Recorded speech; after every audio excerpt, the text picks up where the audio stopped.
हाहाकार मचाते यह वीडियो जो आपकी आंखों के सामने से गुजर रहे हैं, यह तबाही के मंजर अपने ही मुल्क के पर्वतीय राज्य हिमाचल प्रदेश के चंडीगढ़ मनाली एक्सप्रेसवे के हैं। यह जो नदी उफान मार रही है, यह ब्यास नदी है। यह नदी बरसाती नदी बड़ी नदियों में से एक है जो ऊपर हिमालय से बारिश का पानी आता है और यह उफान उसके बाद का है।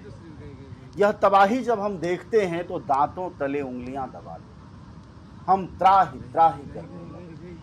हमें लगता है कि यह सब भगवान की वजह से है, यह सब भगवान की मर्जी है। लेकिन दोस्तों, क्या सच यही है कि यह भगवान की वजह से है? क्या यह चमचमाती हुई सड़कें जो बगल में तबाही का मंजर है, उसके कारणों में से एक नहीं? नदियों के पेट में घुसकर बनाई हुई ये बड़ी बड़ी बिल्डिंगें जो इनके पेट के भीतर बसा दी गई हैं, क्या इसके लिए यह जिम्मेदार नहीं है? क्या हमारी सरकारें जो पहाड़ों को बमों से तोड़कर सुरंग और सड़कें बना रही हैं, वह जिम्मेदार नहीं है? हमारे पहाड़ अगर हिंदुओं के हिसाब से देखें या प्रकृति के हिसाब से भी देखें तो वह देवताओं की जगह है, और वहां इस कदर चौड़ी सड़कों की जरूरत क्या पड़ी थी? 4 लेन बन रहे हैं, 2 लेन तो पहले से ही थे। आप उत्तराखंड जाएं, कश्मीर जाएं, हिमाचल प्रदेश जाएं, पूर्वोत्तर जाएं, हर तरफ इस तरह के दृश्य है। और ये तबाहियां जब होती हैं तो हम पर्यावरणीय मसलों पर तब हमारा एक बार ध्यान जाता है।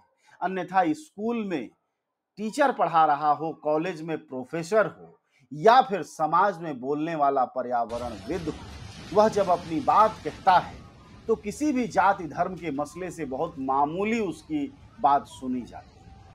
उसका कोई सुनने वाला नहीं होता है कि साहब आप नदियों में को मत छेड़ो, आप पहाड़ों को मत छेड़ो, जल जंगल जमीन का जो रिश्ता है सदियों का, लाखों वर्षों का, उसको बर्बाद मत करो।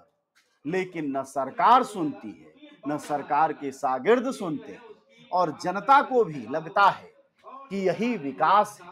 आप सबको ध्यान होगा कि इन तमाम राज्यों में आंदोलनकारी ताकतें हैं, सामाजिक सरोकार रखने वाली ताकतें हैं, जो इस तरह की तबाहियों का, इस तरह के निर्माणों का, इस तरह के विकासों का विरोध करती हैं, अनशन करती हैं, धरना प्रदर्शन करती हैं। लेकिन उसी प्रदेश के लोग, वहीं के लोग उनको गलत मानते हैं और मानते हैं कि वो लोग विकास में हैं। और यह जब दृश्य देखते हैं तो हाय हाय करते हैं, अपने परिजनों को गंवाते हैं, अपने करोड़ों की संपत्ति गंवाते हैं। मतलब हम सब कुछ नष्ट भ्रष्ट करते हैं, और सिर्फ इस नाम पर कि यह विकास है। आखिर यह लीला अब बंद होनी चाहिए। यह समझदारी बननी चाहिए कि प्रकृति हमारे लिए है। अगर प्रकृति को हम नहीं छेड़ेंगे तो हमें प्यार करेगी, दुलार करेगी, हमारी पीढ़ियों को पालेगी, संवारेगी, हमारी संस्कृति के साथ खड़ी रहेगी।